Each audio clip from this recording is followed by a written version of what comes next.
Reflexão sobre o livro de 2 Reis, hoje o capítulo 10, lemos o versículo 23, diz a palavra: Examinai e vede bem, não esteja aqui entre vós algum dos servos do Senhor, mas somente os adoradores de Baal. Amados, o extermínio da casa de Acabe teve o seu cumprimento pelas mãos de Jeú.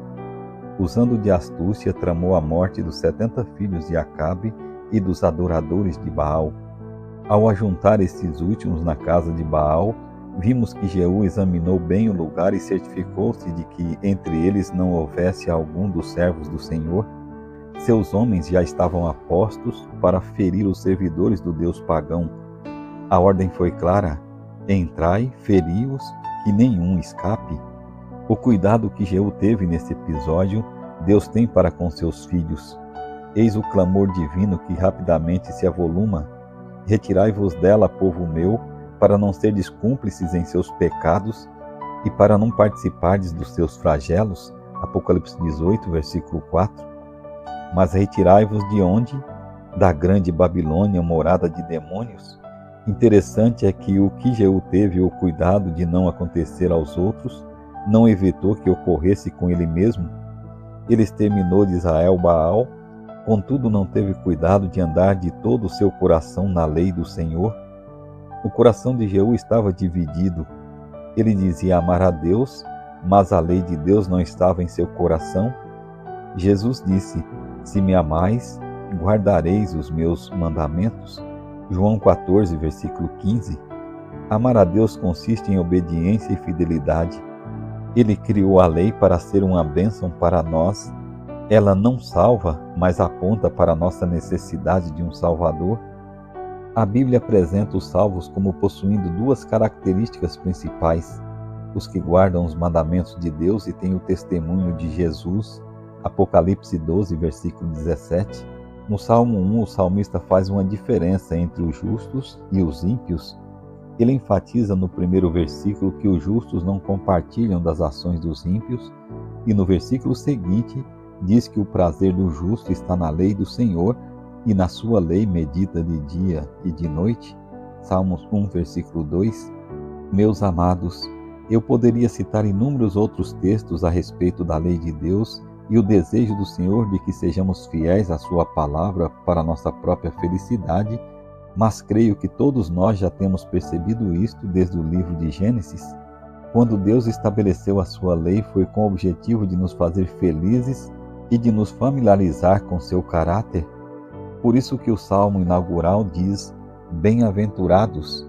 Um pregador certa vez falou o seguinte: na verdade, nós não guardamos os 10 mandamentos, os 10 mandamentos é que nos guardam.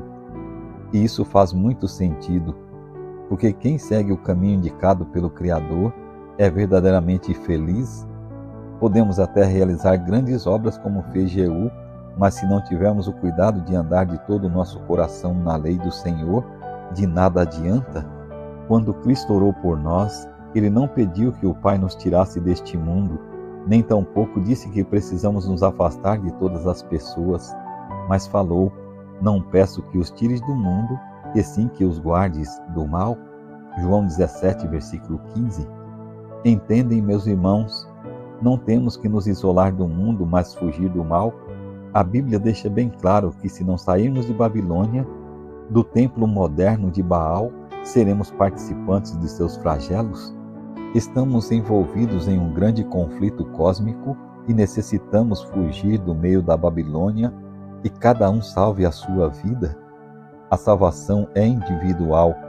Examinai e vede bem é um apelo do Espírito Santo a cada um de nós. Que lugares andamos frequentando? Que tipos de amizade estamos cultivando? O que temos visto e ouvido? Que testemunho temos dado?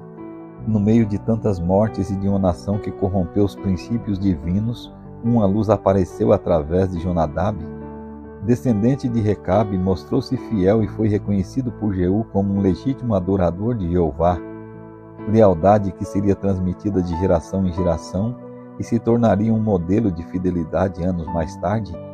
Os recabitas tornaram-se um dos maiores e mais fortes exemplos da verdadeira educação Quando um lar é edificado sobre o sólido fundamento das Escrituras, queridos, há um abismo de diferença entre os justos e os ímpios. Se assim não fosse, todos viveriam da maneira que quisessem e não existiria pecado. E se não existe pecado, para que um Salvador? Percebem que o terrível engano em pensar que a lei de Deus foi revogada anula o sacrifício de Cristo? A edificação da vida cristã não depende do que fazemos, mas do que permitimos que o Espírito Santo realize em nós. Que o Senhor nos ajude e nos conduza para que, quando Ele voltar, estejamos fora de Babilônia e dentro do aprisco do bom pastor.